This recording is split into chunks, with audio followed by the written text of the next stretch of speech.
కానీ ఎవరు కనబడలా. ఏదో కొద్దిమంది మాత్రం ఇస్తారని వచ్చినారు.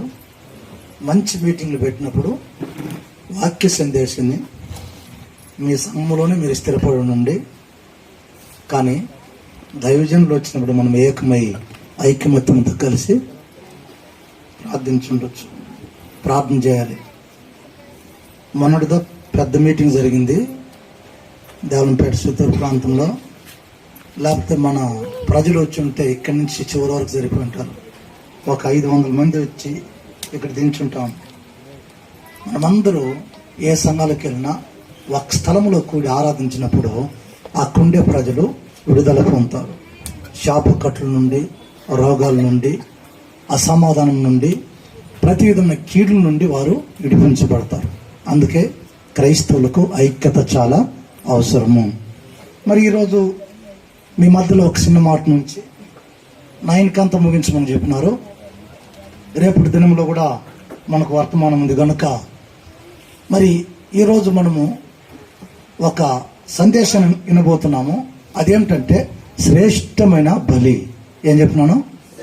శ్రేష్టమైన బలి. ఏది శ్రేష్టమైన బలి? దేవునికే. చెప్పండి. దేవునికి స్తోత్రం. శ్రేష్టమైన బలి ఏది? వెండి బంగారము, లేకపోతే ఇంకేదైనా మంచి వస్తువులు దేవునికి ఇచ్చినప్పుడు, లేకపోతే టెంకాయలు, రకరకమైన వస్తువులు పెట్టినప్పుడు అది శ్రేష్టమైన బలి? ప్రపంచంలో శ్రేష్టమైనది ఏది చెప్పండి? ప్రపంచంలో శ్రేష్టమైనది ఏది? వెండి బంగారం. దేవునికి స్తోత్రం. ఒకవేళ వెండి బంగారం అనే బలిపీఠం దగ్గరికి వచ్చి తీసుకుని వచ్చి, దేవా వీటిని నేను నీకు సమర్పిస్తున్నాను అని చెప్తే ఆయన సంతోషపడతాడా? దేవునికి స్తోత్రం. మరి దేవునికి ఇష్టమైనది, దేవునికి శ్రేష్టమైనది ఏమిటంటే, ఇప్పుడు ప్రాణాత్మ దేహములతో మనం ఉంటున్నాం.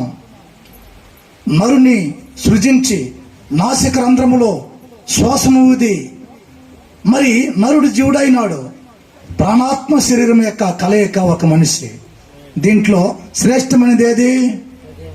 ప్రాణమా, ఆత్మ, శరీరమా? శరీరం ఎన్ని రోజులు జీవించిన ఒక రోజు అది శిథిలమైపోతుంది. 60-70 సంవత్సరాలే. దానికంటే ఎక్కువగా శరీరంలో ఏ లోకంలో ఎవరు కూడా జీవించలేరు.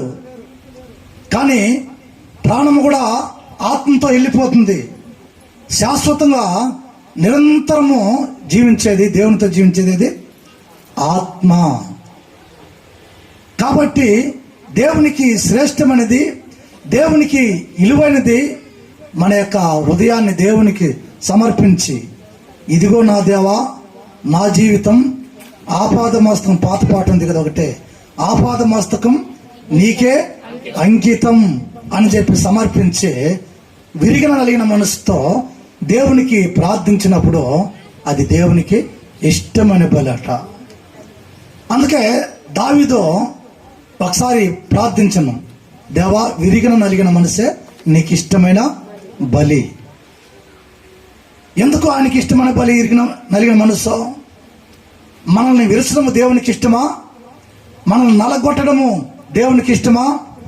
ఒక ఆపిల్ పండు తీసుకొని పైన చూసినట్లయితే తలతల లాడుతుంటుంది, బంగారు వలె మెరుస్తుంటుంది. కానీ దాని లోపల ఏముందో ఎప్పుడు తెలుస్తుంది? కత్తిని తీసుకొని దాన్ని కోసినప్పుడు పురుగులుందా, లేకపోతే అది మంచి ఆపిల్ అని చెప్పి కత్తిని తీసుకొని దాన్ని కోసినప్పుడే తెలుస్తుంది. హల్లెలూయా. అదేవిధంగానే మరి దావీదు చూడండి, మరి పాపం చేసినప్పుడు, పాపం వలన మరి జీతము మరణం, పాపం వలన అపవిత్రపరచబడ్డాడు, పాపం వలన పరిశుద్ధాత్మ ఆనందాన్ని కోల్పోయినాడు. పాపం చేసి ఎవరికి తెలియకుండా దాన్ని మరుగుపరచాలని చెప్పి అనుకున్నాడు. కానీ ప్రవక్తను పంపించి దావీదుకు హెచ్చరికలు ఇచ్చి, గొర్రెల కాపరి నిన్ను ఏం చేసినాను? ఒక రాజుగా అభిషేకం చేసినాను. నీకు ఎంతమంది భార్యలు కావాలన్నా ఇచ్చి ఉంటాను. అయినప్పుడు కూడా నమ్మకస్తున్న ఆ యొక్క ఊరియా భార్యను పాపం చేసి చివరికి అంతటితో కాకుండా ఆ నమ్మకస్తున్న సైనికుని హత్య చేసి దాన్ని మరుగుపరిచి ఎవరికి తెలియకుండా ఉంటున్నావా అని చెప్పి నాతాను ప్రవక్త ద్వారా మరి హెచ్చరించినప్పుడు దావీదు యొక్క హృదయం ఇరిగిపోయింది, నలిగిపోయింది. దేవా, ఈ సోపుతో నన్ను పరిహరింపము, ఇమమ కంటే తెల్లగా నన్ను కడుగుము, అంతరంగంలో సత్యము కోరువాడా, అంతరంగంలో సత్యము కోరువాడా, నన్ను ఈ సోపుతో కడుగుము, ఇమమ కంటే తెల్లగా నన్ను చేయము. నా పాపం వల్ల, నా దోషం వల్ల నా యొక్క శరీరంలో ఆరోగ్యం క్షీణించిపోయింది. దేవా, నన్ను కడిగి శుద్ధి చేయము అని చెప్పి కన్నీరు కార్చి, అంటే ఆ కన్నీరు తన యొక్క పడకను తేలజేసిందంట. దైవిక పశ్చాత్తాపంతో పాపాలు విడిచిపెట్టి దేవుని తట్టు తిరిగినప్పుడు అతడు క్షమించబడి మరలా ఆనందాన్ని పొందుకున్నాడు. ఈ వాక్యం వింటున్న ప్రియులారా, మీరు ఏ మతస్థుడైనా, ఏ కులస్థుడైనా, ఏ వర్గానికి చెందిన వాడైనా, ధనికుడువో పేదవాడువో, నువ్వు ఏ స్థితిలో ఉన్నా అందరూ పాపం చేసి దేవుడు అనుగ్రహించిన మహిమను కోల్పోయినారు. కాబట్టి పాపములకు ప్రాయశ్చిత్తం ఏమిటి? రక్తం. ఏ రక్తము? పాపము లేని రక్తం, పరిశుద్ధమైన రక్తం. అందుకే పాపిని పరిశుద్ధం చేయాలంటే పాపం లేని రక్తం కావాలంటే ఎక్కడుంది? ఎక్కడుంది అక్క? తిరుపతిలో అక్కడ ఉంటే చెప్పండి, షాపులో కొనుక్కుందాం. దేవునికి స్తోత్రం. గుడ్డివాడికి దారి చూపించగలుగుతాడా? చూపించలేడు. పాపిని కడిగి శుద్ధీకరించి నీతిమంతుడుగా మార్చడానికి పరమాత్ముడే, దేవాదేవుడు ఆయన ఈ భూమి మీదకి వచ్చి సశరీరుగా అవతరించి మనిషి కొరకై ఏం చేయాలంట? పానార్పణముగా పోయబడి యజ్ఞాగం అయిపోయి సిలువలో రక్తము చిందించాలంట. దేవుని స్తోత్రం. అందుకే వేదాల్లో చెప్తుంది, సర్వపాప పరిహార రక్త ప్రోచ్చనమవశ్యకం తద్రక్తం పరమాత్మ పుణ్యదాయన మహా. అంటే మనిషి యొక్క సకల పాపం పోవాలంటే కంటితో చూసే పాపము, చెవులతో వినే పాపము, హృదయాంతరంలో చేసే తలంపుల ద్వారా చేసే పాపము, క్రియల ద్వారా చేసే పాపము, మరి వీటన్నిటికీ ప్రాయశ్చిత్తము ఏమిటి? రక్తం క్షీణించబడాలి. ఏ రక్తము? పాపం లేని రక్తము, పవిత్రమైన రక్తము, నిర్దోషమైన రక్తము, అమూల్యమైన రక్తము, నిత్య నిబంధన రక్తము. మరి ఆ రక్తము ప్రభువైన యేసుక్రీస్తు మన కొరకై సిందించి ఘోర కలువరిశిలో కొట్టబడి, తృణీకరించబడి, అవమానపరచబడి, నలగొట్టబడి, వేధించబడి ఆయన దారులుగా రక్తము కార్చెను. ఆ రక్తం ఎందుకంటే మన యొక్క పాపాలను కడిగి శుద్ధీకరించి నీతిమంతులుగా మార్చడానికి. 1 యోహాను 1:9 మనం చూసినప్పుడు, 1 యోహాను 1:9 మనం చూసినప్పుడు ఆ స్థలంలో ఒక మాట రాయబడింది. చదవండి వాక్య భాగాన్ని. 1 యోహాను, మన పాపములను మనం ఒప్పుకొని ఎడల ఆయన నమ్మదగిన వాడును నీతిమంతుడును కనుక ఆయన మన పాపములను క్షమించి, చూసినారండి, మన పాపములను ఒప్పుకొని, కప్పుకోకుండా ఒప్పుకొని, అందరూ పాపం చేసిన వాళ్ళే, నీతిమంతుడు ఈ భూమిలో ఎవరు కూడా లేదు. జన్మ పాపం ఉంది, కర్మ పాపం ఉంది. ఈ రెండు రకమైన పాపములతో మనిషి పట్టుబడి శాంతి సమాధానం లేకుండా జీవిస్తున్నాడు. అందుకే నెమ్మది కొరకై మద్యపానం త్రాగుతున్నాడు, నెమ్మది కొరకై మరి దుర్వ్యసనాలకు లోనైపోయినాడు. భార్య భర్తల మధ్య సంతోషం లేదు. మరి ఎన్నో రకమైన పాపములు చేస్తున్నప్పటికీ కూడా మానవుడు పాపములో పట్టుబడి కృషించిపోతున్నాడు, నశించిపోతున్నాడు, దుర్వ్యసనాలకు గురి అయిపోతున్నాడు. ఇట్టి పాపిని పరిశుద్ధునిగా మార్చి ఒక ఉన్నతమైన స్థితిలోనికి ఒక మనిషిగా జీవించడానికి ప్రభువైన యేసుక్రీస్తు ఘోర కలువరిశిలో ఆయన వేలాడెను. అందుకే ఆయన యొక్క రక్తము ప్రతి పాపిని కడిగి శుద్ధీకరిస్తుంది. యేసు లేని జీవితము దుఃఖముతో నింపబడిన జీవితము. ఎందుకంటే ఆయన సంతోష పరిపూర్ణుడు. యేసు లేని జీవితము అనారోగ్యముతో నింపబడిన జీవితము. ఎందుకంటే ఆయన ఆరోగ్య ప్రదాత. యేసు లేని జీవితము శాపంతో నింపబడిన జీవితము. ఎందుకంటే ఆయన శాపాన్ని తొలగించడానికి రక్తము సిందించను. యేసు లేని జీవితము నిత్య నరకాగ్నికి గురైన జీవితము. ఎందుకంటే నిత్య జీవాధిపతి యేసే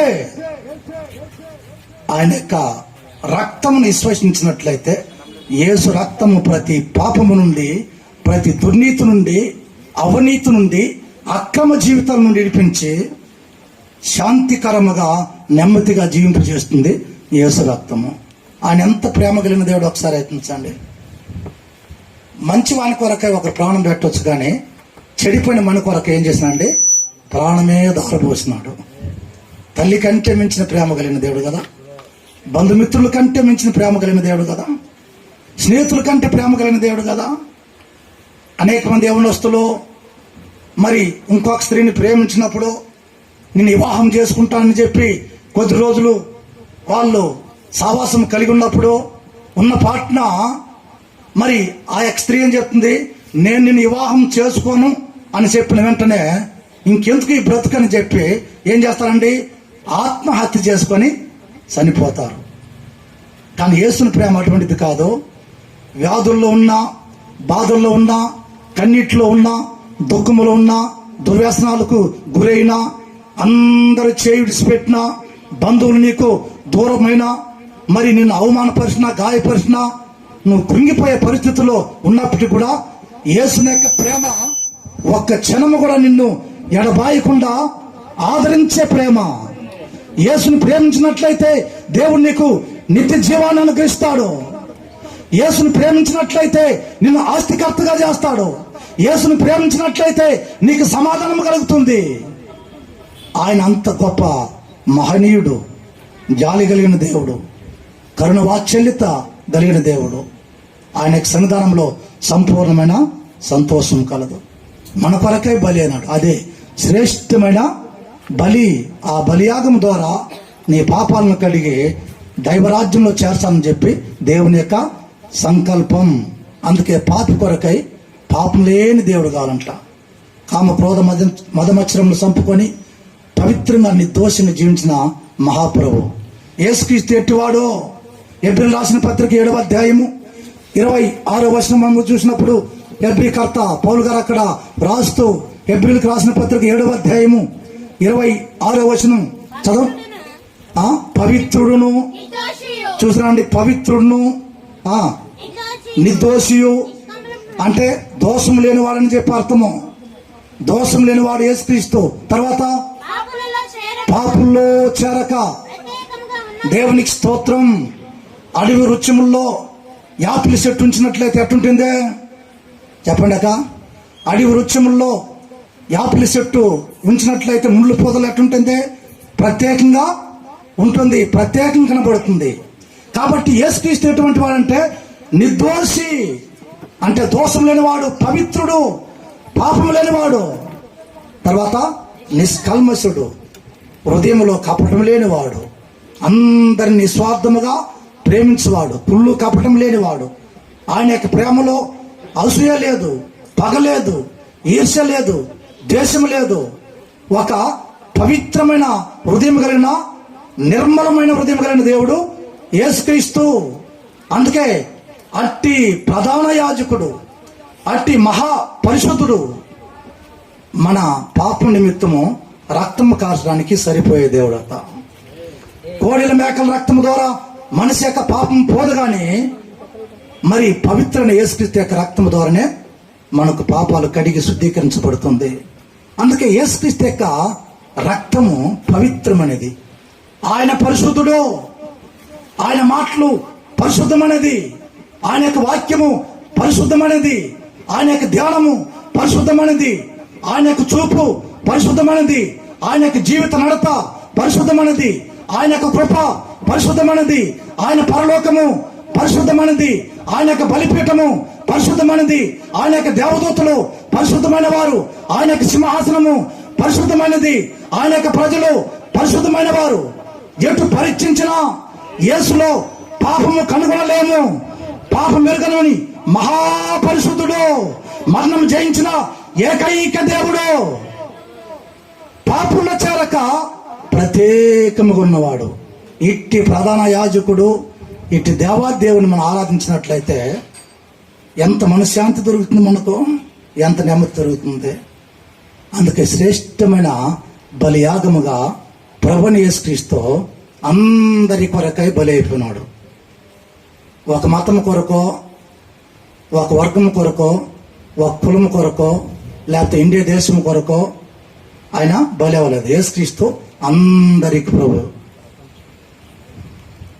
ఏం చెప్పినాను? యేసుక్రీస్తు అందరికి ప్రభు. హల్లెలూయా. ఒక ఆసియా ఖండానికి కాదు, అమెరికా ఖండానికి. మనకి ఎన్ని ఖండాలు ఉంది? 5 7. దేవునికి స్తోత్రం. 7 ఖండములో ఉన్న సమస్త ప్రజలందరికీ, ఏ మతస్థుడైనా ఏ కులస్తుడైనా అందరి కొరకు ఆయన ప్రాణం పెట్టినాడు కనుక, ఆయన సజీవంగా తిరిగి లేసినాడు కనుక, మరి ఆయన విశ్వసించినట్లయితే, ఆయన నమ్మినట్లయితే మరణము నుండి తప్పించబడి నిత్య జీవంలోనికి దాటగలుగుతాము. Praise Lord. హల్లెలూయా. ఎంత బలియాగమైపోయినాడు మన ప్రభుని యేసుక్రీస్తు. నేను ఒక హైందవ కుటుంబంలో పుట్టాను. రకరకమైన మంత్రాలు నేర్చుకున్నాను. సమాధానంలా, నెమ్మది లేదు. మరణించాలని చెప్పి ఎన్నో రోజులుగా ప్రయత్నించినాను. సినిమాలంటే మహాపిచ్చి. రామారావు అంటే ఎక్కడ రిలీజ్ అయితే చాలు అక్కడికి వెళ్ళిపోయేవాడిని. టెంకాయలు దొంగిలించి అంటే ఎవరి తోటలో కదా, మా తోటలోనే, తల్లిదండ్రులు తెలియకుండా. అది కూడా పాపం కదా. మరి నేరుగా వెళ్ళి ఎంత దూరమైన సినిమా చూసి 2 గంటలకు 3 గంటలకు ఫస్ట్ షో సెకండ్ షో చూసి పండుకుంటే మళ్ళీ నిద్ర వచ్చేది లేదు. అంటే సినిమా చూస్తే సంతోషం దొరుకుతుందని చెప్పి ఇలా నా జీవితము చెడిపోయింది, భ్రష్టు పట్టిపోయింది. యవనస్తులతో కలిసి తిరుగుతున్నాను. అంతేకాకుండా రకరకమైన పాటలు నేర్చుకొని, సినిమా పాటలు నేర్చుకొని పాడుతుండేవాడిని. హై స్కూల్ స్టేజ్లోనే ఏమని వర్ణితున్న పాట ఉంది అంటే సినిమాల్లో. ఈ పాట కాదు, నేను పాడిన పాట కాదు, నా క్యాసెట్లో. అది పాడినప్పుడు ఫస్ట్ ప్రైజ్ చేయించినాను. దేవునికి స్తోత్రం. ఇప్పుడు గొంతు పోయింది. ప్రతిరోజు వాక్యం అందిస్తున్నా కదండి, నా యొక్క ఆ గొంతులో ఉండే మాధుర్యం వెళ్ళిపోయింది. అందుకే పాడమని చెప్పినా పాడినాను కొంచెంసేపు. Praise Lord. హల్లెలూయా. నేను 1 గంట చాలా అవ్వాలని చెప్పి అనుకున్నాను.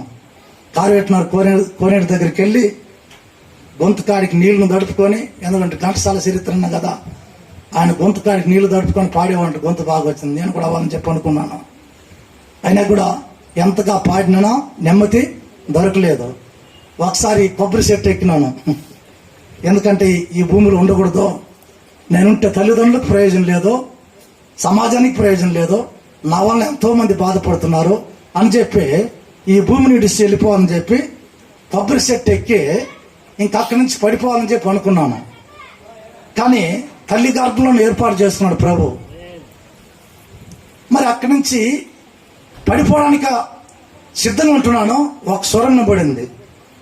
యేసు అంటే ఎవరో నాకు తెలియదు, మా ప్రాంతం కూడా ఎవరికి తెలియదు. అది అక్కడి నుంచి దిగురా కుమారుడు, దిగు, చనిపోయాను సాధించిపోతావు, దిగు, భూమిలో ఉండి ఏదైనా సాధించని చెప్పి. ఆ స్వరము యేసుని స్వరమే. నేను ఆయన తెలుసుకోలేదు, కానీ ఆయన నన్ను తెలుసుకున్నాడు. ఎందుకంటే అప్పుడు చనిపోయి ఉంటే ఇక్కడ ఓటేర్లో వచ్చి వాక్యం ప్రకటించాను కదా. వచ్చి ఉంటాను చెప్పండి. దేవునికి స్తోత్రం. ఆయన సంకల్పం నెరవేరు వరకు, ఆయన చిత్తము భూమిలో జరిగించు వరకు మరణానికి అప్పగించిన దేవుడు. నీ ఎటువంటి వ్యాధితో బాధపడుతున్నా వ్యాధిని సహించే దేవుని కృప నీకుంది. భయపడొద్దు. నెట్టి స్థితిలో ఉన్నా నేను చనిపోతాను చెప్పి మరణ భయంతో భయపడొద్దు. దేవుడు నీతో ఉంటాడు.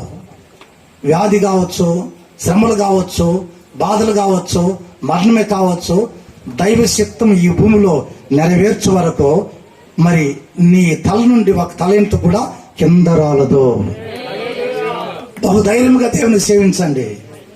ఆ స్వరం పడగానే కిందికి దిగి వచ్చేసినాను. వచ్చే ఒక కూటంలో వెళ్తున్నాను. అక్కడ దగ్గర 500 మంది 600 మంది ఆరాధిస్తున్నారు. ఒక ఆయన నిలబడి ఆయన సింగంలో మాట్లాడుతున్నాడు. శ్రీలంక నుంచి వచ్చి ఒక ఆయన తెలుగు, ఇంకొక ఆయన తమిళ, 3 భాషల్లో. ఆయన కూర్చొని దుఃఖంతో వింటున్నాను. ఆయన మాట్లాడుతున్నాడు. నా కుమారుడా, నువ్వెందుకు చనిపోవాలని చెప్పి ప్రయత్నిస్తున్నావు? నేను నీ కొరకే ప్రాణం పెట్టినాను, నీ కొరకే రక్తం సిందించినాను. చూడుము నా గాయముల ద్వారా నీకు స్వస్థత కలుగుతుంది, సమాధానం కలుగుతుంది. నీవు నా తట్టు తిరిగినట్లయితే నేను నీ తట్టు తిరగదను.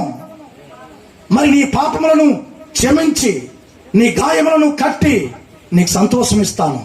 ఎందుకు ఆత్మహత్య చేసుకొని చనిపోవాలని చెప్పి ప్రయత్నించని చెప్పి మాట్లాడినప్పుడు, అరే ఇలాగ మాట్లాడే దేవుడు ఈ ప్రపంచంలో ఎవరుంటున్నారో, ఎన్నో తపస్సులు చేసినాను, రకరకాలుగా నేను మంత్రాలు నేర్చుకున్నాను, కానీ ఈ నన్ను గురించి ఈయనకి ఎట్ట తెలుసు అని చెప్పి ఆలోచిస్తూ ఆ రాత్రి ప్రభువుకు నా జీవితాన్ని అప్పగించినాను. ఎప్పుడైతే అప్పగించినానో సినిమాలు, సిగరెట్లు, పాపము ఇవ్వలేని గొప్ప సంతోషం నా హృదయంలో నిండిపోయింది. ఆ సంతోషంతోనే డిగ్రీ ముగించినాను. డిగ్రీ ముగించిన తర్వాత మళ్ళీ ఇంకా పై స్థానానికి వెళ్ళి ఒక గొప్ప ఆఫీసర్ అవ్వాలని చెప్పి నేను చదువుకుంటున్నాను. తిరుపతికి వచ్చి పీజీ చేసి మంచి ఇంకా ఐఏఎస్ లేకపోతే ఇంకేదో చేసి పాస్టర్లందరినీ ఆదుకోవాలి. దైవజనులందరూ కష్టాల్లో, కన్నీటిలో, రకరకమైన సమస్యలతో ఉంటున్నారు.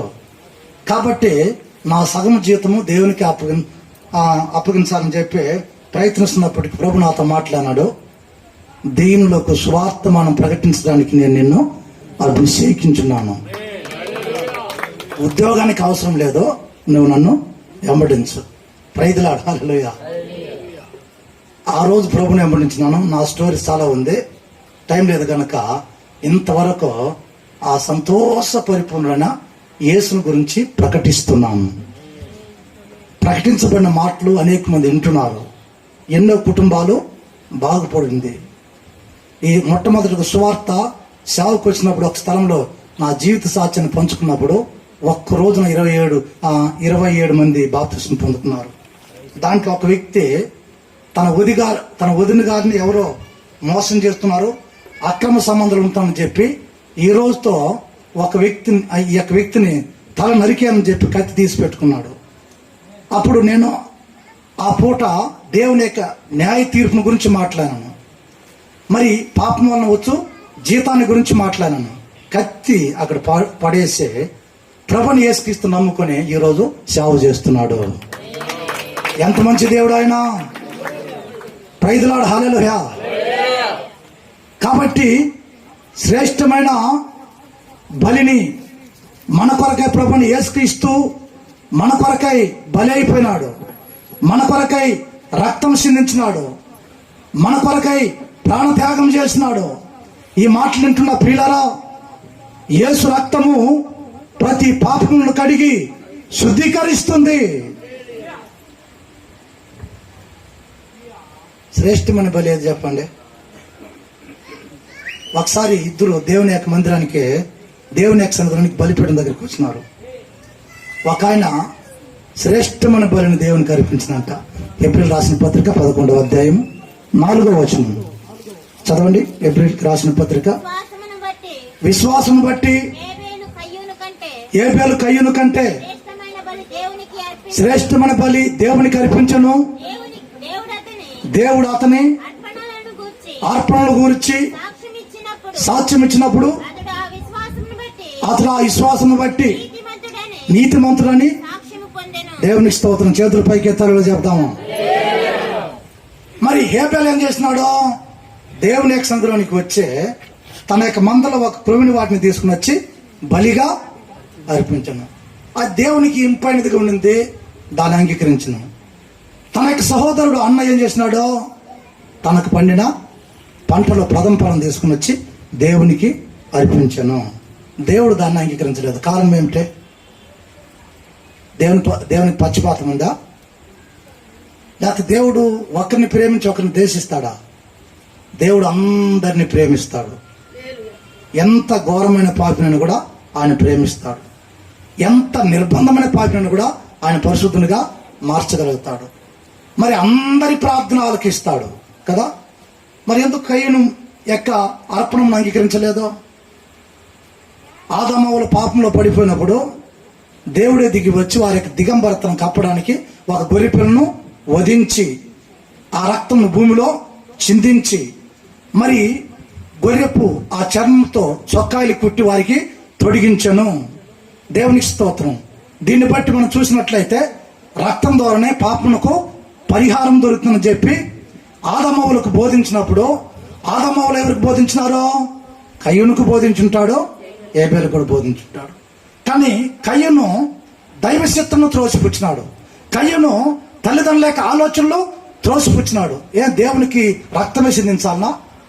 నేను వ్యవసాయదారుడు, సేద్యగాడు కాబట్టి నా యొక్క పొలంలో పండిన ఈ యొక్క ప్రథమ ఫలముగా ఈ పంట ఎందుకు చెల్లించుకోని చెప్పి స్వచిత్తం, సొంత ఆలోచనలు, దైవిక సంబంధం ఆలోచనలు కాదో అది తీసుకుని వచ్చి దేవుని యక్షంలో పెట్టినప్పుడు దాన్ని త్రోసిపుచ్చను. కానీ హేబేలు దైవ చిత్తమును గ్రహించి తల్లిదండ్రుల యొక్క ఆలోచనలకు లోబడి ఆ బలి అర్పించినప్పుడు దేవుడు దాన్ని అంగీకరించను. అది శ్రేష్టమైన బలి. దేవుడు విశ్వసించినాడు, దేవుని విశ్వసించినాడు. దేవునికి ఇష్టమైన బలి రక్త బలి అని చెప్పి విశ్వసించి ఆ బలి అర్పించినగా దేవుడు దానికి మరి ఇంపైన సువాసన గ్రాణించి ఏం చేసినాడు? హేబేలు యొక్క అర్పణను అంగీకరించను. Praise lord. కయ్యూను స్వచిత్తం. అంతేకాకుండా రెండవదిగా హేబేలు ఒక మంచి హృదయంతో మంచి మనసాక్షి కలిగి అర్పణం ఆ బలి అర్పించను. కానీ కయ్యూను ఆదికాండం 4వ అధ్యాయము 7వ వచనం మనం చూసినప్పుడు నీవు సత్క్రియ చేసిన ఎడల తలనెత్తుకున్నవా, సత్క్రియ చేయని ఎడల వాకిట పాపము పొంచి ఉండును. దేవునికి స్తోత్రం. అంటే ఇక్కడ కయ్యూను యొక్క హృదయంలో ఏముందండి? దుష్క్రియలు, దుష్ట తలంపులు, దురాభిమానము, దురుద్దేశము, చెడు తలంపులు దేవుని యొక్క ఆలోచనతో నింపబడడం లేదు. చూడండి, ఎప్పుడు చూసినా కయ్యూను మరి ఒక బలిపీఠం దేవునికి కట్టలేదు, ప్రార్థించినట్లు బైబిల్లో లేదు. భక్తిహీనుడుగా మారిపోయినాడు, దేవునికి దూరంగా జీవిస్తున్నాడు. హేబేలు చూసినట్లయితే బలిపీఠం కట్టి ప్రార్థించే ఒక వ్యక్తిగా ఉంటున్నాడు. దుష్క్రియలతో నింపబడిన యొక్క వ్యక్తి యొక్క అర్పణమును త్రోసివేసినాడు. ఈరోజు నీ ప్రార్థన, నా ప్రార్థన అంగీకరించబడాలంటే ఏం చేయాలండి? హృదయంలో ఎటువంటి కల్మషము లేకుండా, కపటము లేకుండా, అసూయ లేకుండా, పగ లేకుండా, విరోధ భావం లేకుండా మరి ఒకరినొకరిని క్షమించి ప్రేమించి శుద్ధ మనసు కలిగి ఉన్నట్లయితే దేవా అంటే దేవుడు ఏం చేస్తాడో? ఏం నా కుమారుడా నేనున్నాను. తండ్రి అంటే చెప్పుము నేను ఆలకిస్తానంటాడు. ఆ హృదయంలో పాపం పెట్టుకొని తండ్రి అంటే ఏం చేస్తాడు? చెవులు మూసుకుంటాడు. దేవునికి స్తోత్రం. ఈరోజు అనేక మంది క్రైస్తవులు సంవత్సరాల కొద్దిగా ప్రార్థన చేస్తున్నాడు, ప్రార్థన దేవుని సన్నిధిలోనికి చేరలేదు. అందుకే వాక్యం రాయబడింది, భక్తిహీనులు అర్పించు బలులు యెహోవాకు హేయములు. ఏం చెప్పినాక? భక్తిహీనులు అర్పించు బలులు. భక్తిహీనులు అంటే ఎవరు? భక్తి ఉంది కానీ శక్తి లేదు, భక్తి ఉంది కానీ భయం లేదు, భక్తి ఉంది కానీ పవిత్రత లేదు, భక్తి ఉంది కానీ దురాభిమానముతో నింపబడి ఉన్నారు, భక్తి ఉంది క్షమాపణ మరి ప్రేమించే స్వభావము లేదు. మన హృదయాన్ని దేవుడు పరిశీలించినప్పుడు తెల్లగా ఉండాలి, హృదయానుసారులుగా జీవించాలి, దేవునికి ఇష్టమైన హృదయముగా ఉండాలి. నేను ఆమెను పరిశోధించినప్పుడు ఆమెలో ఎటువంటి కపటము కనబడలేదు. అందుకే దావీదు అంటున్నాడు, నా నిర్దోషతను బట్టి అతడు నన్ను విడిపించను. శత్రులు తరుముతున్నారు, మరి అనేక మంది నన్ను చంపడానికి ఉరులొడ్డారు. మనసు లేక మాయాప్రాయములు, ఇంకా కోపవ్యతిరేకులు నన్ను పట్టుకోవడానికి మరి ఉరివడ్డినారు.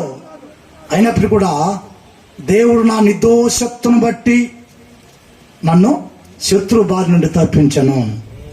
నువ్వు పవిత్రంగా జీవించినట్లయితే నీ కుటుంబానికి విరోధముగా రూపించబడిన ఆయుధములో వడ్డిల్లదో. శత్రులు కావచ్చు, మాంత్రిక శక్తులు కావచ్చు, చేతబడి శక్తులు కావచ్చు, ఎటువంటి మరి పరిస్థితులను వెళుతున్నప్పటికీ కూడా నువ్వు నిర్దోషముగా జీవించడానికి నేర్చుకున్నావంటే, పవిత్రంగా జీవించడానికి నువ్వు సమర్పించుకున్నట్లయితే ఎక్కడైతే అవమానపడ్డావో అక్కడే తల ఎత్తుకుంటావో, ఎక్కడైతే నీ పేరు ప్రఖ్యాతులు చెడిపోయిందో అక్కడే నీకు దేవుడు ఒక మంచి పేరును తీసుకొని వస్తాడు. ఎక్కడైతే నష్టపడిపోయినావో అక్కడే లాభాన్ని అనుభవిస్తావు. ఎక్కడైతే శ్రమలు అనిపిస్తున్నావో అదే సమయంలో వీళ్ళు శ్రమల ద్వారా ఇంక లేదనుకున్నాము, కానీ శ్రమల ద్వారా మరింత అభివృద్ధి చెందుతున్నారని చెప్పి అనేక మంది సాక్ష్యము చెప్పినట్లుగా దేవాదేవుడు నీ తలను హెచ్చింపజేస్తాడు. పాపం మన హృదయం ఉన్నట్లయితే సేవ ఫలించదు. అందుకు నేను ప్రతిరోజు యేసు రక్తం చేత కడుక్కుంటాను, ప్రతిరోజు వాక్యం చేత శుద్ధి చేసుకుంటాను. అయ్యా, ఎవరినైనా కోపంగా మాట్లాడంటే క్షమించయ్యా. పక్కన కుటుంబంలో ఏదైనా ఈరోజుగా ఉన్నట్లయితే ఇప్పుడే వాళ్ళని పాదాలు పెట్టుకుని క్షమాపణ అడుగుతానయ్యా. నేను అందరికి సమాధానంగా జీవించాలయ్యా. మనుషులు మెప్పు కోరుకోను కానీ నీ మెప్పు కోరుకుంటున్నాను. నా హృదయము నీకు ఇష్టమైనదిగా మార్చయ్యా. అయ్యా, నా యొక్క హృదయంలో ఎటువంటి పాపం ఉండకూడదయ్యా. అలా శుద్ధి చేసుకొని ప్రార్థన చేసుకొని వస్తాను. ఎక్కడ అడుగు పెట్టినా అక్కడ దేవుడు అభివృద్ధి చేస్తున్నాడు. ప్రైజులు అడగాలి. అడుగు పెట్టిన ప్రతి స్థలంలో దేయాలు ఉంటే అంత కింద పడిపోతుంటుంది. నా భక్తితో శక్తి కాదు, కానీ దేవుని కృపకు తగినట్లుగా మనం నడుచుకున్నట్లయితే ఎందుకు దేవుడు అద్భుతం చేయడం? ఎందుకు దేవుడు నీ ప్రార్థన ఆలకించడం? ఎందుకు నీ యొక్క మనవులతోని ఆయన యొక్క సన్నిధిలోనికి చేరదో? ఎందుకు నీ యొక్క ఉపవాస ప్రార్థన ఆయన యొక్క సన్నిధిలోనికి చేరదో? శుద్ధ హృదయము దేవునికి ఇష్టమైనది. హృదయ శుద్ధి కలిగిన వారు ధన్యులు, వారు దేవుణ్ణి చూస్తారు. హృదయ శుద్ధితో దేవుని ప్రార్థించినట్లయితే సమీపించి ఆలకించువాడు, ప్రార్థన ఆలకించువాడు సర్వశరీరులకు దేవుడు. ఇంత గొప్ప మరి సమీపంగా ప్రార్థన ఆలకించువాడు ప్రపంచంలో ఎవరుంటున్నారో? ఆర్తతోని ఆలకించువాడా, విన్నప్పులకు శివెగ్గువాడా అని చెప్పి దావీదు అనేక సార్లు ప్రార్థించినప్పుడు శత్రు బారి నుండి తప్పించి రక్షించి కాపాడున్నాడు. మరి మాట్లాడిన పిల్లరా, నీ ప్రార్థన ఆలకించబడాలనా? నీ యొక్క స్తోత్ర బలులు అంగీకరించబడాలనా? మీరు హృదయాన్ని శుద్ధి చేసుకోవాలి, పరిశుద్ధపరుచుకోవాలి. హృదయంలో దుష్క్రియలు ఉన్నట్లయితే ప్రార్థన త్రోసివేయబడుతుంది. కాబట్టి దేవుని యొక్క సన్నిధానంలో భక్తిహీనులు అర్పించినట్లుగా బలి అర్పించకుండా సమీపించి ఏం చేయాలి? శుద్ధి చేసుకొని రక్తం చేత కడగబడిన వారుగా నీతియుక్తమైన బలులు.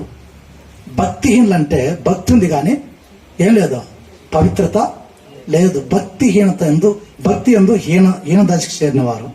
కానీ చూసినట్లయితే మందిరాల్లో దేవదూతలు కనబడతారు కదండి. తెల్లని చీర, తెల్లని జుబ్బ, డ్రెస్ కాదు మారడం, హృదయం కూడా తెల్లగానే ఉండాలి. ప్రైదులాడు. హల్లెలూయా. మేము టెంకాయ కొట్టేటంత మా అమ్మ చెప్పేది, రే ఈ టెంకాయ వల్ల నీ హృదయం ఉండాలని చెప్పేది మాకు. నాకు అర్థం కాలేదు. దేవునికి స్తోత్రం. హల్లెలూయా. అంత తెల్లగా ఉండాలంట. దేవునికి స్తోత్రం. మచ్చలు డాగులు ఏది కూడా ఉండకూడదు. అదే కదా దేవునికి ఇష్టమైన ప్రార్థన. నోవాహు బలిపీఠం వద్ద అంటే వాటిలో నుండి దిగి వచ్చిన తర్వాత భూమి మీద ఏమర్పించినాడు?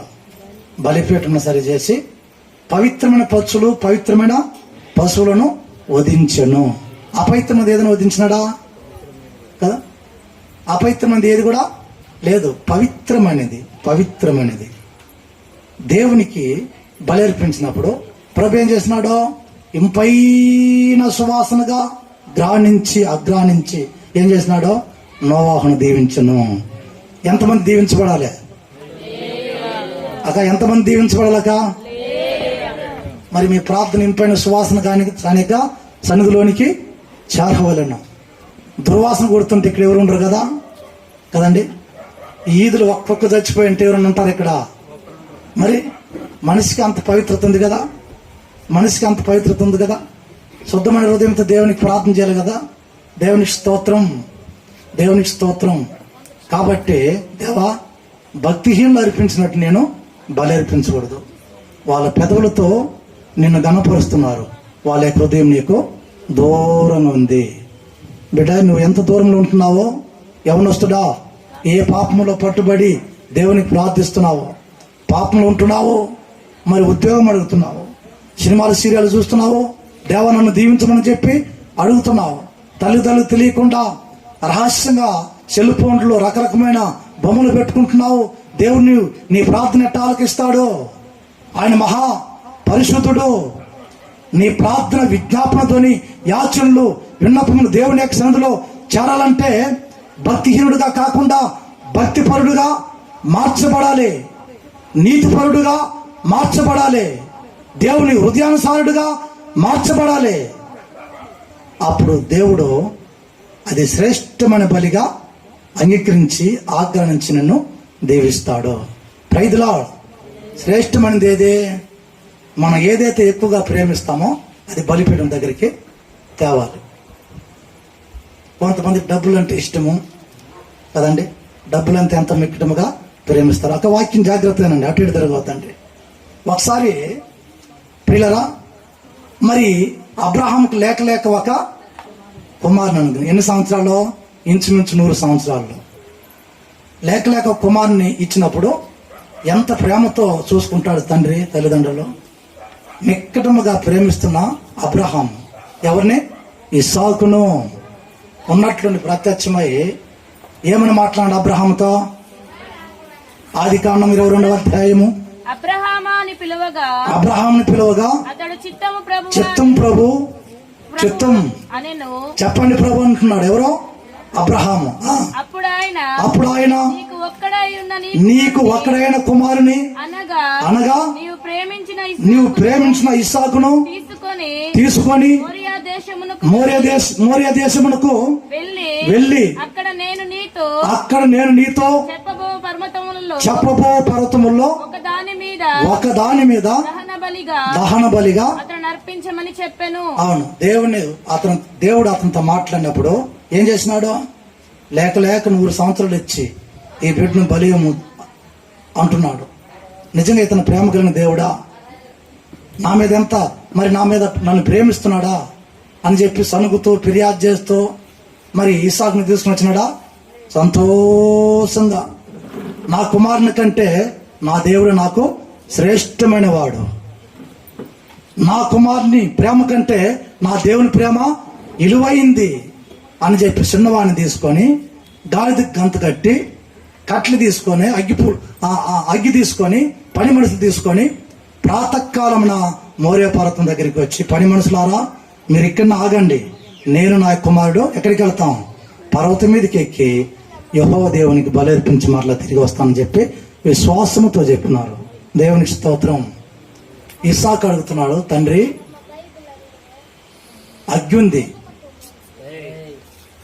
తర్వాత నిప్పులు కట్టెలు ఉన్నావు కానీ దహన బలి గొర్రె పిల్ల ఎక్కడ? అమ్మా, ఆ మాట మీతో చెప్పుంటే మీ హృదయం ఎట్టుంటుంది ఒకసారి యత్నించండి కదా. దేవుని స్తోత్రం. హల్లెలూయా. ఒకే కుమారుని ప్రేమిస్తున్నప్పుడు ఇప్పుడు కత్తితో మరి ఏం చెబుతున్నాడు? దహన బలి అంటే ముక్కలు చెక్కలుగా చేసి బలిపీఠం మీద పెట్టడం. ఏ తండ్రికైనా ఎట్టొస్తుంది మనసు? ఒకసారి యత్నించండి. ఏ తండ్రిని ఇష్టపడతాడా? కానీ అబ్రహాం యొక్క హృదయాంతరంలో ధర్మశాస్త్రము ఉన్నందువలన దేవుని యొక్క ప్రేమ అబ్రహాం యొక్క హృదయంలో మరి అణువును నింపబడినందువలన నా కుమారుని కంటే దేవుడే శ్రేష్టమని చెప్పి ఏం చేస్తున్నాడు? మోరియా పర్వతం దగ్గరికి తీసుకుని పోయి బలిపీఠమును సరిచేసి మరి ఇస్సాకును బంధించి ఎక్కడి మీద పెట్టినాడు? బలిపీఠం పెట్టినాడు. Praise Lord. హల్లెలూయా. మరి ఆ స్థలంలో దేవుడు దిగి యెహోవా దూత ప్రత్యక్షమై అబ్రహామా ఆ చిన్నవాని మీద కత్తి వేయొద్దు, దీన్ని బట్టి చూసినట్లయితే నువ్వు ఒక్కడిగా ప్రేమిస్తున్న నీ కుమారుని ఇస్సాకును వెనుదీయక బలి ఇవ్వడానికి సిద్ధపడ్డావు. నువ్వు దీన్ని బట్టి నాకు భయపడ్డావని చెప్పి నేను తెలుసుకున్నాను. దేవునికి స్తోత్రం. ఒకే కుమారుని బలి ఇవ్వడానికి విధి లేదు కనుక నీ కుమారుని ఎట్లా ఆశీర్వదిస్తాను? నీ కుమారుని ద్వారా ఈ ప్రపంచాన్ని ఆకాశ నక్షత్రములే భూమిలో ఆ సముద్ర తీరములో ఇసుకురేణు వలె నిన్ను ఆశీర్వదిస్తానని చెప్పి అబ్రహామును భూమి పట్టజాలకుండా విస్తారంగా ధనధాన్యములు, ఐశ్వర్య ఘనతలు, పని మనుషులు ఇచ్చే అబ్రహాం అంతటి గొప్ప వ్యక్తి ఈ భూమిలో ఎవరు లేదట. Praise Lord. హల్లెలూయా. ఎంతమందికి అబ్రహాము ఆశీర్వాదం కావాలి? ఓటేరు ప్రాంతంలో దేవుడు నిన్ను తలగా చేయడం, తోగ్గా చేయడు కదండి. నువ్వు కిందివాడు కానీ పైవాడు కాదు. ఇతరులకు అప్పిస్తావు కానీ ఎప్పుడు చూసినా దరిద్రం, అప్పులు అడిగితే అట్లా ఉండకూడదు. దేవా నన్ను దీవించని చెప్పాడు. నీ స్థితిగతులు మార్చేస్తాడు. ఎప్పుడో బలిపీఠం వద్ద ఇస్సాకును పెట్టినప్పుడు నిక్కటముగా ప్రేమిస్తున్నా ఇస్సాకు. మీరు దేన్ని ప్రేమిస్తున్నా నాకు తెలియదు, కానీ ఆత్మదేవుడు నీతో మాట్లాడుతున్నాడు. డబ్బులు ప్రేమిస్తున్నావో, లేకపోతే ఆస్తిని ప్రేమిస్తున్నావో, బంధువులు ప్రేమిస్తున్నావో, భార్యని ప్రేమిస్తున్నావో, భర్తను ప్రేమించు మంచిదే, కానీ యేసుని కంటే ఎక్కువగా వారిని ప్రేమించకూడదు. Praise Lord. హల్లెలూయా. అంతే కదండి. నాకు డబ్బు ఆశ లేని వాళ్ళంతా చేతులు ఎత్తారు చెప్పండి. డబ్బు ఆశ లేదా? అటు పోయినప్పుడు 2,000 రూపాయలు కంటి కనపడదానికి ఏం చేస్తారో ఎత్తుకొని ఇట్ట అత్తుకుంటారు. అదే దేవుడు మాదిరిగా. దేవునికి స్తోత్రం. హల్లెలూయా. అంతే కదండి. దేవునికి స్తోత్రం. అంటే మీరు దేన్ని అయితే ఎక్కువగా ప్రేమిస్తున్నారో వాటిని ఎక్కడికి తీసుకొని రావాలి? బలిపీఠం దగ్గరికి తీసుకుని వచ్చి అది సమర్పించినప్పుడు అప్పుడే ఆశీర్వాదాలు ప్రారంభమవుతుంది. అప్పుడే దీవెనలో నీ కుటుంబంలో ప్రారంభమవుతుంది. లోకాశలంతా హృదయం నింపుకొని దేవుని ప్రేమించకుండా మరి ఎట్టా దేవుని యొక్క దీవెనలు వస్తుందో ఒకసారి యత్నించండి పిల్లరా. నిక్కటముగా నువ్వు ఏదైతే ప్రేమిస్తున్నావో. నేను మొట్టమొదటిగా 10th లో ప్రభువుని యేసుక్రీస్తు నమ్ముకున్నాను. నేను ఎక్కువగా ప్రేమించింది నా తల ఎంట్రుకలు. అప్పటి కాలంలో మంగళ షాప్కి వెళ్ళి హీటర్ పెట్టుకునేవాడిని, ఉండే ఎంట్రుకలు రాలిపోయేదానికి. మా తల ఎంట్రుకలు నొక్కులుగా ఉండాలి, అందరూ నన్ను చూడాలని చెప్పి ఎంత అహంకారం చూడండి. దేవునికి స్తోత్రం. హల్లెలూయా. సేవకు వచ్చినప్పుడు అలా చేయలేదు, విశ్వాసం ఉన్నప్పుడు చేసుకున్నాను. ఎప్పుడైతే సేవ ప్రారంభించినానో ఇంకొద్దయ్యా రే నువ్వు ఎంట్రుకలు బట్టే గర్వపడినా కదా అని చెప్పి తల ఎంట్రుకలు తీసేసినప్పుడు. హల్లెలూయా. రెండవదిగా దేన్ని ప్రేమించిన చదువును. రాత్రి బగులు బైబిల్ చదవను. ర్యాంక్ సాధించాలి, ర్యాంక్ సాధించండి బుక్ పెట్టుకుని చదువుకునేవాడిని. పరీక్ష రాసినప్పుడు నన్ను తలకిందులు చేసినాడు. ఇంకటి ర్యాంక్ సాధించాలంటే ఉద్యోగానికి వెళ్తాడు. చదువును ప్రేమిస్తావు, నేను నీ కొరకు ప్రాణం పెట్టినాను కదా అంటే నువ్వు చదువుకోవద్దని నేను చెప్పలా. కానీ వీటన్నిటికంటే దేవుణ్ణి మొట్టమొదటిగా నీకు ముందు పెట్టాలి. అప్పుడు దేవుడు నిన్ను మొదటి స్థానంలో పెడతాడు. దేవుని యొక్క రాజ్యము మొదట వెదుకుడి, ఆయన యొక్క నీతిని రాజ్యమును మొదట వెదుకుడు. ఎక్కడుంది ఆ మాట? మత్తయి సువార్త 6వ అధ్యాయము 33వ వచనం. మత్తయి సువార్త 6వ అధ్యాయము. కాబట్టి మీరు ఆయన యొక్క రాజ్యమును నీతిని మొదట వెదుకుడి, అప్పుడు అవన్నీ. దేవునికి స్తోత్రం. ఎంతమంది మొట్టమొదటిగా లేస్తానే దేవుని యొక్క ముఖకాంతి చూస్తున్నారో, దేవుని యొక్క సన్నిధిని అనిపిస్తున్నారో, దేవునికి కొద్ది నిమిషాలు స్తోత్రాలు చెప్తున్నారో, లేస్తానే అది పని చేయము. ఏం చేస్తామో మన యొక్క సొంత పనిలో మునిగిపోతాం. కాబట్టి దేవుడు నిన్ను మొదటి స్థానంలో ఉంచలేదు. ఈ రోజు నుంచి ప్రారంభించండి. దేవా నీ ముఖాన్ని చూడకుండా మనసు లేక ముఖాన్ని చూడను. సూర్యుడు ఉదయించక ముందే, కాకులు అరవక ముందే, పిచ్చుకలు కిచకిచ లాడక ముందే, కోడి కుక్కురు కుక్కు అనక ముందే ఏం చేస్తాను? నీ ముఖాన్ని చూసి ఆరాధిస్తానయ్యా. అప్పుడు ఈ ప్రాంతంలో దేవుడు నిన్ను తలమానికంగా చేస్తాడు. అట్టి వాగ్దానంతో దేవుడు నిన్ను నింపునుగాక. మన కేడమై ఉన్న దేవుడు, మన ఆశీర్వదించే దేవుడు, కీళ్లను మేలుకరంగా మార్చగలిగిన దేవుడు. మరి మన ఆశీర్వదించడానికే ఆయన 2 చేతులు చాచున్నాడు. దరిద్రం అనిపించడానికి కాదు, శాపాన్ని అనిపించడానికి కాదు, మన దేవుడు చాలి స్థితిలో ఉంచడానికి కాదు. భూ ప్రజలు ఎంతమంది ఉన్నప్పటికీ కూడా భూజనులందరిలో నీవే గనుడు. ఎందుకంటే ఆయన మహారాజుగా మన మధ్యలో సంచరిస్తున్నాడు. తన యొక్క బిడ్డలు కన్నీటిలో అప్పుల బాధలు ఉండడం మనకి ఇష్టమే లేదు. ఆశీర్వదించే హస్తాల వైపు చూచి మొట్టమొదటిగా ఆయన యొక్క సంధిని వెతకండి. అప్పుడు అవన్నీ మీకు అనుగ్రహించబడును. ఏది ముగిస్తున్నాను, ఏది ఏం కావాలి మనకు? ఆహారము, బట్టలు, తర్వాత తిండి. దేవునికి స్తోత్రం. ఈ భూమికి సంబంధించిన ఇవన్నీ అంటే ఈ భూమికి ఆరోగ్యం కావచ్చు, కార్లు కావచ్చు, బంగ్లాలు కావచ్చు, ఇంకా ఈ లోకంలో ఏదైనా కావచ్చు. కానీ నీ ఆశను దేవుడు తీరుస్తాడా, అక్రతలు తీరుస్తాడా? అర్థం కాలా? నీ ఆశలు తీరుస్తాడా, అక్రతలు తీరుస్తాడా? ఏం అర్థం కాలేదు వెనకాల ఉండే వాళ్ళకి. ఇప్పుడు మత్తాయికి అమెరికా వెళ్ళాలి విమానం అని చెప్పి ఉంది. ఇప్పుడు అవసరం ఆయనకో? అది ఆశ, దురాశ, అంతే కదండి. దేవుడు అన్ని ఇస్తానని చెప్పి ఈ ఓటేరు ప్రాంతంతో నాకు ఇచ్చానని చెప్పి అడగొద్దు. దేవుని స్తోత్రం, హల్లెలూయా. ఇప్పుడు మత్తాయి గారు అక్కడ ఎగురును ప్రవేశించి మత్తాయి ద్వారా అమెరికాలో 1000 మంది రచన పొందాలని చెప్పి అనుకుంటే దానికి తగిన డబ్బు ఏం చేస్తుంది? ఎవరో ఒకరు ఇస్తారు. అదే కదా అక్రత. కొంతమంది అంతులేని ఆశలు ఉంటుంది కదండి. అందరం వాటి అందరం గొప్ప వాటి అందరం ఎందుకు మనసు వస్తారో? దేవుడు నిన్ను అంచెలంచెలుగానే అభివృద్ధి చేస్తాడు. కాబట్టి అట్ట వృద్ధిలోనికి మీరు రావాలంటే ఏం చేయాలండి? మీరు మిక్కటముగా ఏదైతే ప్రేమిస్తున్నారో అది ఎక్కడికి తీసుకుని రావాలి? తీసుకుని వస్తారా? తీసుకుని వస్తారా? ఎంతమంది అలా చేస్తారు? అలా చేసినట్లయితే మరలా ఈ ఓటేరికి వస్తే, అయ్యా నువ్వు చెప్పింది కరెక్ట్ అయ్యా, నేను మిక్కటంగా ప్రేమిస్తున్నాను, ఈ బీడీ సిగరెట్ వదిలేసినానయ్యా, మిక్కటంగా ప్రేమిస్తున్నాను, ఈ త్రాగుబోతుతానని వదిలేసినానయ్యా, రహస్యంగా ఈ వ్యభిచారతనాన్ని వదిలేసినానయ్యా, ఇప్పుడు నేను దీవించబడ్డానయ్యా. అలా నువ్వు నీ స్వశక్తమును దేవుని యొక్క బలిపీఠం దగ్గర తీసుకుని వచ్చినట్లయితే అబ్రహాం యొక్క ఆశీర్వాదాలు నీ కుటుంబం మీదకి వస్తుంది. నేను మొట్టమొదటిగా ఎంట్రుకలు ప్రేమించినాను, రెండవదిగా నా యొక్క చదువు, మూడవదిగా నా భూమి.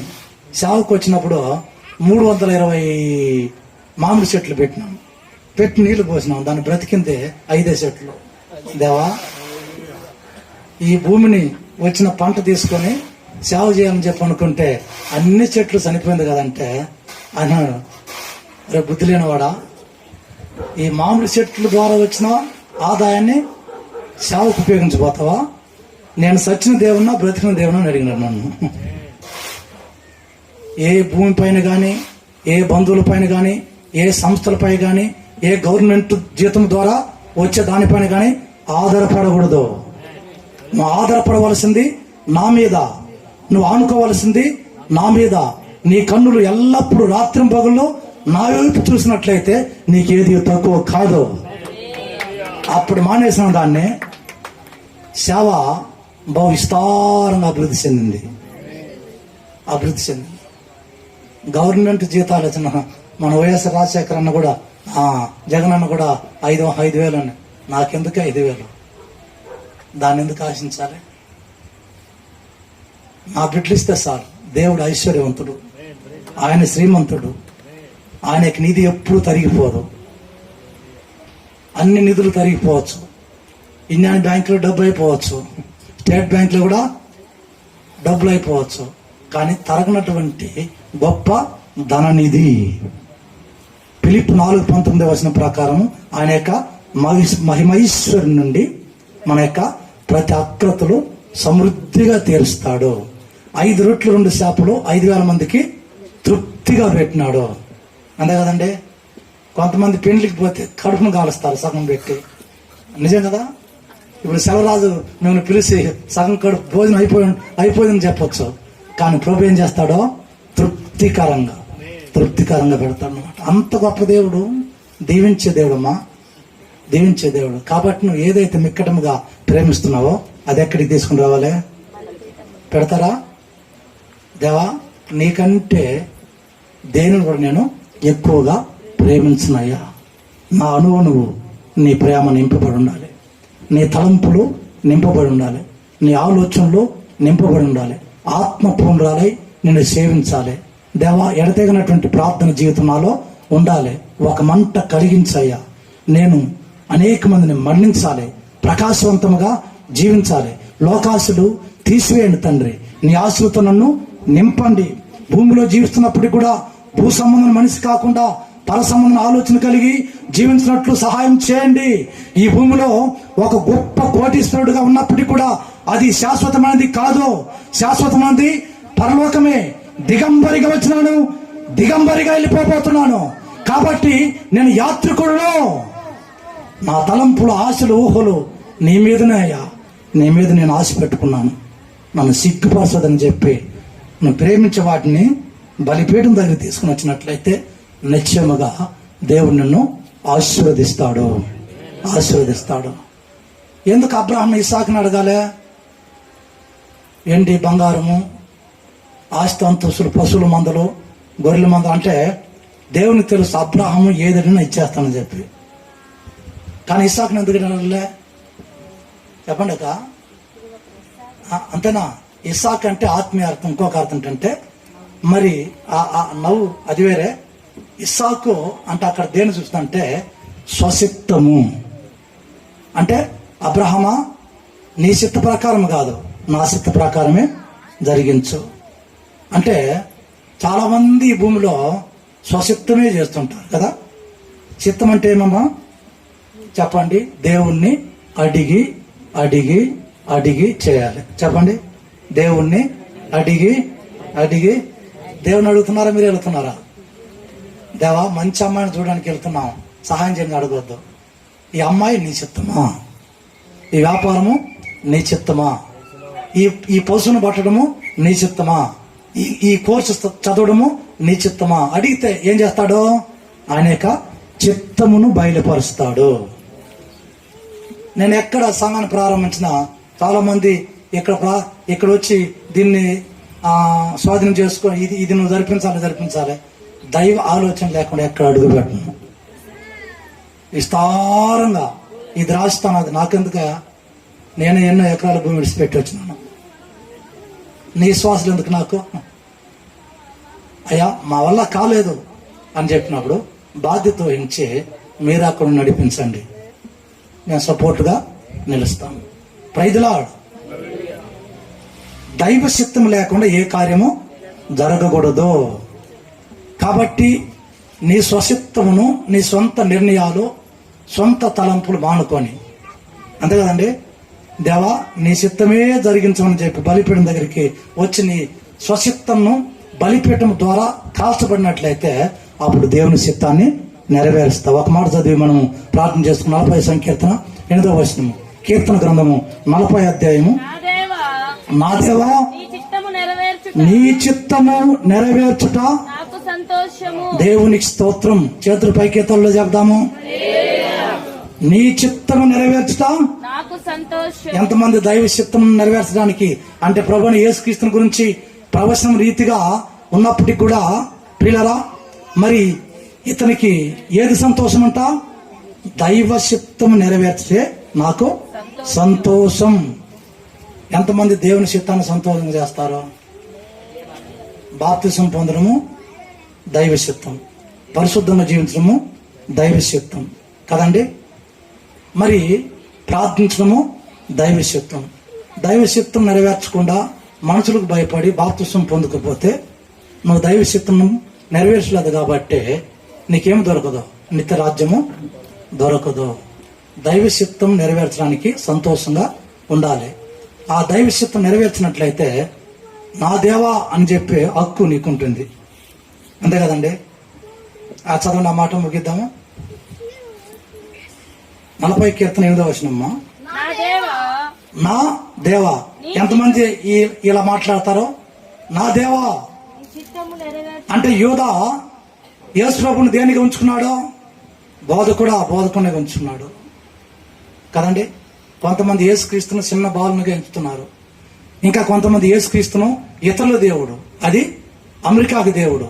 కొంతమంది ఇది మాదిగోళ్ళకి మాలుగోళ్ళకి దేవుడు అని చెప్పి అలా అనుకుంటున్నారు.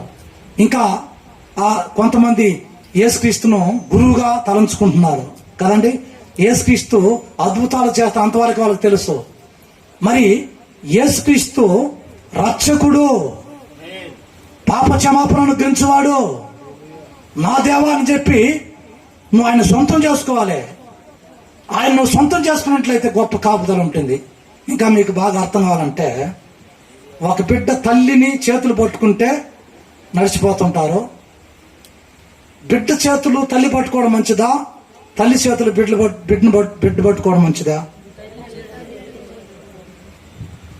ఎట్లా చెప్తారు?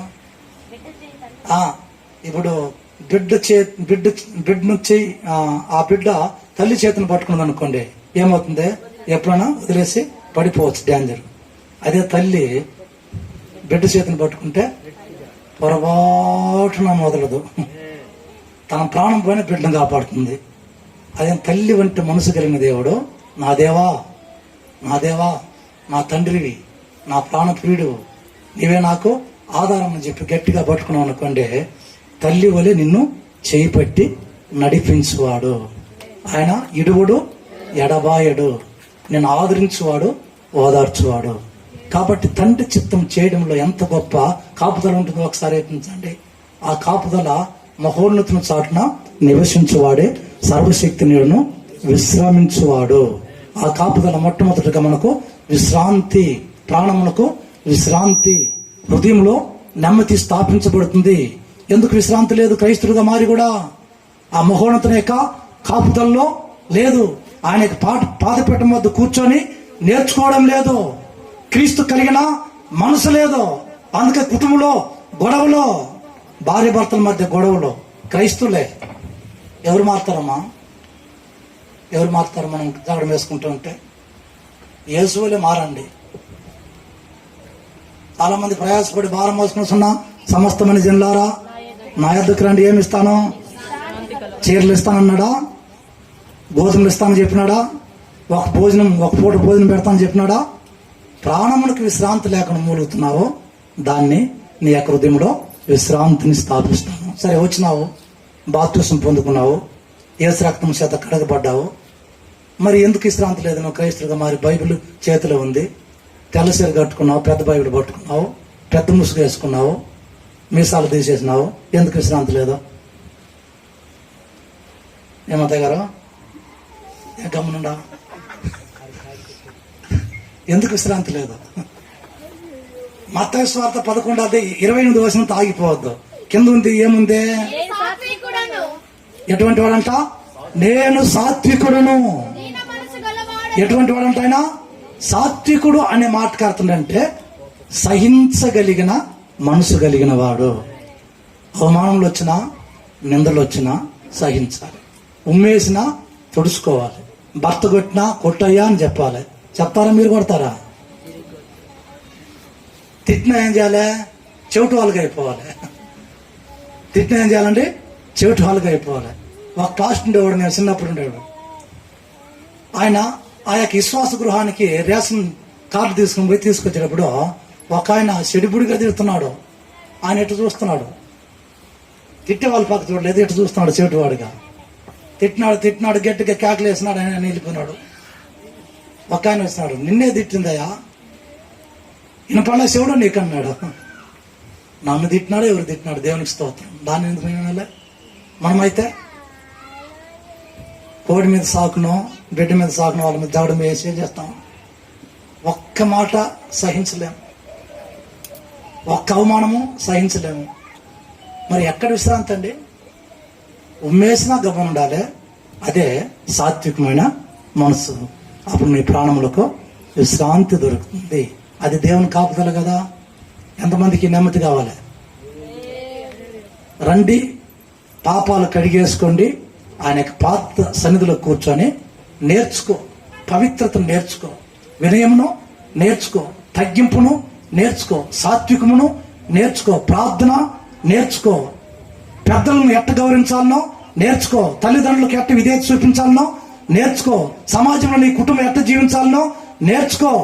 ఆయన నేర్పించువాడు, రాజమార్గములో నడిపించువాడు, నీతి మార్గములో నడిపించువాడు. ఆయన ఎందు విశ్వాసం ఉంచు, ఆయన నేర్పిస్తాడు. మరి ఈరోజు దేవుని యొక్క వాక్యానికి విధేయత చూపించి ఆయన మన యొక్క చిత్తము బలిపీఠం వద్ద ఉంచి శ్రేష్టమైన బలి మనకు హేబేలు వలె మన మానసిందులో అర్పిద్దాం. లేచిన బడి ప్రార్థన చేసుకుందాం. అందరూ లేచిన బడి